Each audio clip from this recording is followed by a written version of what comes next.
mendefinisikan fenomena tersebut, apakah terlintas di benak kalian mengenai mengapa dan bagaimana hal tersebut dapat terjadi?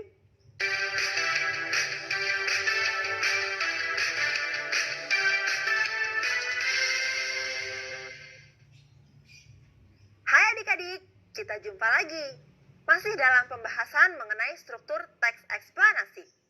Nah adik-adik, dari video sebelumnya kita sudah mengetahui ya bahwa bagian pendahuluan dalam teks eksplanasi disebut identifikasi fenomena atau pernyataan umum.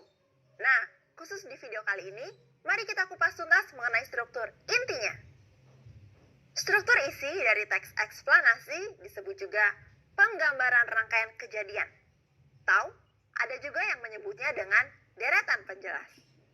Pada bagian ini berisi tentang rincian proses kejadian yang relevan dengan fenomena yang diterangkan pada bagian sebelumnya.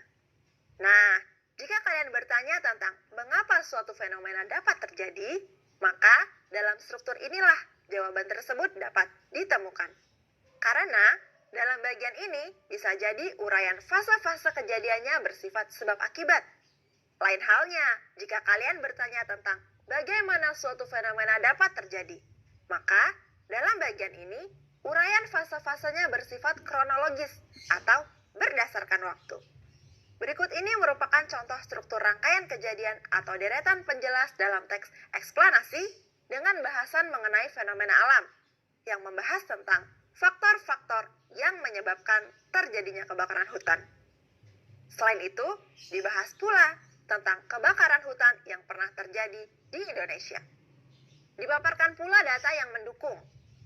Ada satu hal lagi yang dibahas, yaitu mengenai dampak yang ditimbulkan dari kebakaran hutan tersebut.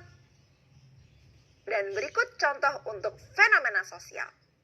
Nah, teks ini adik-adik menjelaskan tentang demonstrasi massa. Awalnya dijelaskan terlebih dahulu penyebab demonstrasi yang terjadi di Indonesia.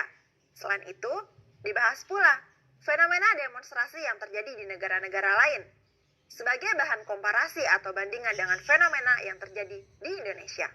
Kemudian, dibahas sedikit mengenai kemungkinan-kemungkinan penyebab dari demonstrasi-demonstrasi yang terjadi di negara tersebut. Meskipun pembahasannya hanya sekilas. Tunggu dulu adik-adik, masih ada satu struktur lagi yang akan kita bahas untuk melengkapi pembahasan kita mengenai struktur teks eksplanasi. Tentu selanjutnya adalah bagian penutup. Kira-kira disebut apa dan ada apa saja ya di dalamnya? Temukan jawabannya di video berikutnya. Sampai jumpa!